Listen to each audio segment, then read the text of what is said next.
आत्मज्ञान।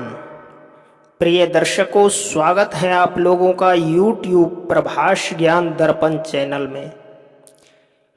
जैसे आज विश्व में हर मनुष्य अपने जीवन को हर एक दृष्टिकोण से बेहद सुखी और निश्चित बनाना चाहता है। इस दौर में जीवन की हर एक पहलू जैसे कि शारीरिक, मानसिक, आर्थिक, पारिवारिक, सामाजिक, आध्यात्मिक ऐसे क्षेत्र में सुख की इच्छा रखता है। हर इंसान को बहुत अच्छे से पता है कि यह जीवन सिर्फ आनंद और सुख भोगने के लिए ही मिला है। लेकिन सबसे बड़ी और रोचक बात यह है कि आखिर यह सारे सुख चाहिए किसको? यदि मुझे चाहिए, मतलब किसे चाहिए? आखिर मैं कौन हूँ? मेरा अस्तित्व क्या है? अगर मुझे सुख चाहिए तो मुझे मेरे सत्य स्वरूप में आना पड़ेगा। मैं कौन हूँ, इस स्वरूप में मुझे निरंतर रहना पड़ेगा। फिर मैं जो चाहता हूँ वह हर बात मेरे पास होगा। मेरे हर संकल्प पूरे होंगे। वास्तविक रूप से सारे सुख तो मेरे पास ही है, बस मैं अपने पास नहीं हूँ। आज दुनिया में अधिकतम लोग अपने आप को 5 तत्वों का बना हुआ शरीर ही समझते हैं, और सत्य देखा जाता है तो हम शरीर को चलाने वाले अति सूक्ष्म पॉइंट ऑफ लाइट आत्मा है, जो कि इस शरीर में ब्रेन के मध्य में हाइपोथैलेमस पिट्यूटरी के बीच में स्थित रहकर सूक्ष्म शरीर और 7 चक्रों द्वारा इस शरीर को चलाते हैं और हर बात का अनुभव करते हैं। दुनिया में 2 प्रकार के कॉन्शसनेस है। एक है बॉडी कॉन्शसनेस और दूसरा है सोल कॉन्शसनेस। विश्व में इस बात को अहम मान्यता है कि जिस कॉन्शसनेस में आप चलते हो उसी अनुसार विश्व आपसे प्रभावित होकर आपके जीवन पर उसका प्रभाव आता है और आपके जीवन में सुख या दुख की प्रवेश होती है। बॉडी कॉन्शसनेस मतलब अपने आप को प्रकृति समझना, और प्रकृति समझने के कारण प्रकृति के सारे दुखों का अनुभव आपको होना शुरू होता है और आपका जीवन दुखों से भरपूर होता है। इसके विपरीत अगर आप अपने सत्य स्वरूप में आ जाते हैं, जो कि आप एक चैतन्य आत्मा हो, इस स्थिति में सदा काल स्थित होते हो तो सदा काल के लिए आपके जीवन में परम सुख की वर्षा होगी। आज की निवेदन में हम यह समझेंगे कि आत्मा का इस शरीर के साथ क्या संबंध है, उसका स्वरूप कैसा है, शरीर में कहाँ रहती है तथा कहाँ से आती है और कहाँ जाती है, इस संसार में क्यों आई और क्या उसे मोक्ष मिल सकता है या नहीं। आइए आज इसी प्रश्नों का उत्तर जानने की कोशिश करते हैं, क्योंकि हम जब तक यह नहीं जानेंगे तब तक हम वास्तविक सुख का अनुभव ही नहीं कर सकते। आत्मा एक चैतन्य शक्ति है, क्योंकि शरीर तो मात्र एक साधन है। आत्मा का शरीर के साथ का संबंध मैं और मेरे के रूप में स्पष्ट किया जाता है। जैसे कि कहते हैं मेरा शरीर, लेकिन मैं शरीर तो नहीं कहते। उसी तरह मेरा हाथ कहा जाता है, मैं हाथ तो नहीं कहा जाता। स्पष्ट है कि मैं कहने वाला चैतन्य शक्ति आत्मा इस शरीर का मालिक है।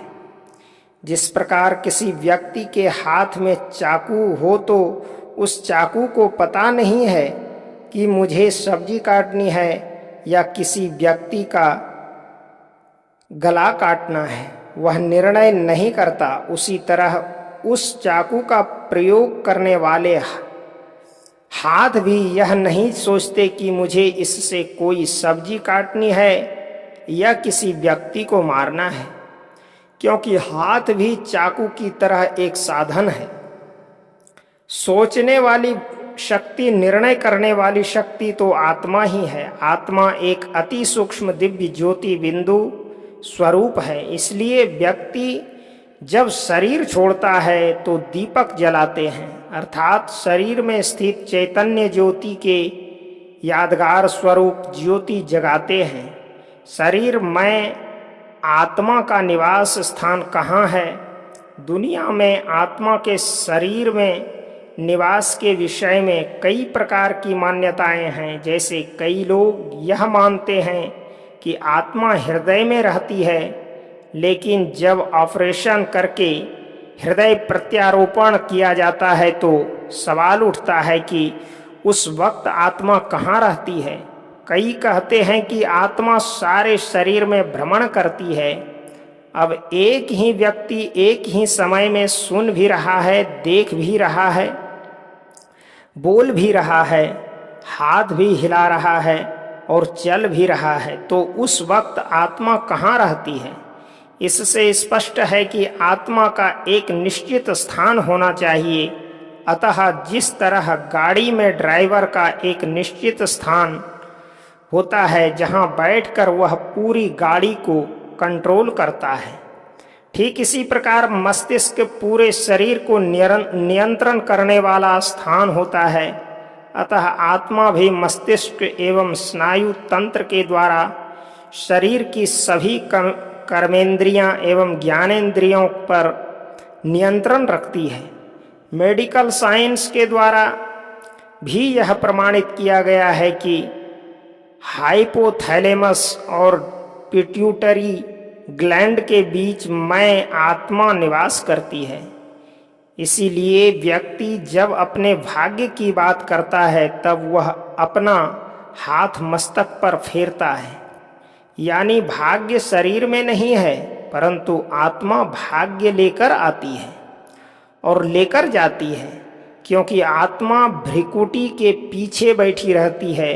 अतः लोग कपाल में भाग्य को दर्शाते हैं। इसलिए भारत में हिंदू चंदन का तिलक भी भ्रिकुटी के मध्य में ही लगाते हैं। आपके मन में सवाल आता होगा कि चंदन का ही तिलक क्यों लगाया जाता है, और वह भी एक छोटा सा बिंदु के रूप में ही क्यों लगाया जाता है? इसका कारण यह है कि आत्मा का स्वरूप अति सूक्ष्म बिंदु है। चंदन का रंग सुनहरा होता है। यह याद दिलाता है कि आत्मा का अनादि स्वरूप शुद्ध और पवित्र है। अतः चंदन लगाने से शीतलता महसूस होती है, अर्थात आत्मा का स्वधर्म शांति है। इसके अलावा चंदन की खुशबू चारों ओर फैलती है। इसलिए आत्मा जब अपने असली सतोगुण स्वरूप में स्थित होती है तब वह अपने गुणों की खुशबू सारे संसार में फैलाती है। इसलिए चंदन का तिलक लगाया जाता है।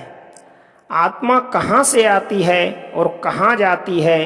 कहाँ जाता है कि जहाँ से हम आए हैं वहीं जाना है, परंतु कहाँ से आए हैं और कहाँ जाना है यह पता नहीं। आइए इस चित्र के माध्यम से समझते हैं। चित्र में 3 लोक हैं। आकाश के नीचे मनुष्य लोक है, जहाँ 5 तत्व की दुनिया है। यह संसार एक रंगमंच है, जहाँ हर आत्मा शरीर रूपी चोला धारण कर अपना अभिनय करती है। आकाश के ऊपर है सूक्ष्म देवलोक, जहाँ सूक्ष्म देवताएं ब्रह्मा, विष्णु और शंकर निवास करते हैं। उसके ऊपर एक और लोक है जहाँ चारों ओर दिव्य प्रकाश फैला हुआ है और जहाँ सभी निवास करती है, जिसको श्रीमद् भगवत गीता में परम धाम कहा गया है। इसके बारे में कहा जाता है कि यह 5 तत्व की दुनिया एवं सूक्ष्म देव लोक से भी परे हैं। इसी को मोक्ष धाम या मुक्ति धाम भी कहा जाता है, जहाँ सभी आत्माएं मुक्त अवस्था में निवास करती है। हम लोग उसको अपना प्यारा घर भी कह सकते हैं, क्योंकि घर वह स्थान होता है जहाँ से व्यक्ति का विशेष लगाव होता है। इसलिए जब आप सारी दुनिया घूमकर अपने घर आते हैं तो सुकून या राहत महसूस करते हैं, या एकदम मन की शांति का अनुभव होता है। उसी तरह आज संसार में मनुष्य जब अनेक जन्म लेकर अपनी भूमिका निभाते निभाते दुखी हो जाता है या थक जाता है तो उसको भी अपना घर याद ही आता है। इसलिए जब कोई मनुष्य जीवन में बहुत तंग हो जाता है तो कहता है कि अब बस मोक्ष मिल जाए तो अच्छा है, क्योंकि मोक्ष ही एकमात्र रास्ता है जिससे आप अपने असली घर में पहुंच सकते हैं, जहाँ पर परम शांति की अनुभूति होती है। मोक्ष की कामना करने वाले 3 प्रकार के लोग होते हैं। पहले प्रकार के वे लोग हैं जो जाना ही नहीं चाहते, कहते हैं यह दुनिया बहुत अच्छी है, क्यों जाना चाहिए। दूसरे प्रकार के वे लोग हैं जो इस दुनिया से अल्पकाल के लिए जाना चाहते हैं, अर्थात वे सोचते हैं कि थोड़े समय के लिए जाकर के फिर से वापस आ जाएं। और तीसरे वे लोग हैं जो सदा काल के लिए मोक्ष प्राप्त करना चाहते हैं, क्योंकि ऐसे व्यक्ति इस दुनिया में दोबारा आना ही नहीं चाहते, परंतु आत्मा में इतनी क्षमता और योग्यता है कि मोक्ष के बाद परम धाम में बैठने के लिए नहीं है। इसलिए परमात्मा ने यह दुनिया बनाई है ताकि आत्माएं अपनी योग्यताओं और क्षमताओं का उपयोग कर सके और उसके फल को अनुभव कर सके। जब कोई उसे सकारात्मक दिशा में लगाकर उसका सुख, खुशी और आनंद आदि का अनुभव करता है तो वह अनुभव मोक्ष में बैठने पर भी नहीं होता।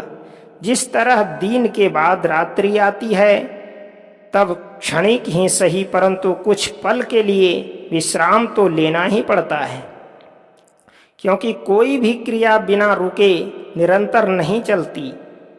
उसी तरह संसार का यह आवागमन का खेल भी निरंतर नहीं चलता।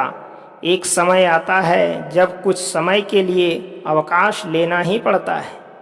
सृष्टि रंगमंच पर अपना पाठ निभाने के पश्चात हमें भी लौटना पड़ता है। फिर निश्चित समय पर आत्माएं धीरे धीरे वापस लौटकर पुनः सक्रिय रूप से अपनी भूमिका निभाती है। इस प्रकार इस संसार में आत्माएं बढ़ती जाती है। जाने के समय जब सब एक साथ जाते हैं, परंतु आने के समय सब इस संसार में अपने अपने समय पर आते हैं। इस प्रकार इस संसार की जनसंख्या धीरे धीरे बढ़ने लगती है और जब ऊपर से सारी आत्माएं नीचे आ जाती है तब परमात्मा भी अपने वायदे अनुसार आकर सबको साथ ले जाते हैं। जैसे किसी व्यक्ति का परिचय लेते हैं, वैसे ही आज हमारे आत्मा के परिचय में 5 बातों को जाना। पहला यह कि उस चैतन्य शक्ति का नाम है आत्मा, अर्थात आत्मा कहो, रूह कहो, सोल कहो, शक्ति कहो या एनर्जी कहो। दूसरा हमने इसके स्वरूप के बारे में यह जाना कि यह अति सूक्ष्म दिव्य ज्योति बिंदु स्वरूप है। तीसरा हमने यह जाना कि उसकी योग्यता 7 गुणा ज्ञान, पवित्रता, प्रेम, शांति, सुख, आनंद और शक्ति है। अगर आप इन सभी गुणों के बारे में डिटेल्स में जानना चाहते हैं तो हमारे YouTube प्रभाष ज्ञान दर्पण चैनल के द्वारा जान सकते हैं। प्रिय दर्शकों, भ्रिकुटी के मध्य और स्थायी पता शांति धाम है। और 5वां हमने यह जाना कि उसका वर्तमान कार्य है 7 गुणों से स्वयं को संपन्न बनाकर अपने जीवन को जीना, क्योंकि यही मानव जीवन जीने का परम उद्देश्य है। प्रिय दर्शकों, यही है आत्मा का संपूर्ण परिचय। आपको यह प्रस्तुति कैसी लगी कमेंट में ज़रूर बताएं। अगर आप हमारे चैनल पर नए हैं कृपया चैनल को सब्सक्राइब करें, वीडियो को लाइक करें और बेल आइकन दबाकर आने वाले वीडियो का नोटिफिकेशन ज़रूर प्राप्त करें। मिलते हैं अगली वीडियो में अगले प्रसंग को लेकर के। तब तक के लिए जय गुरुदेव।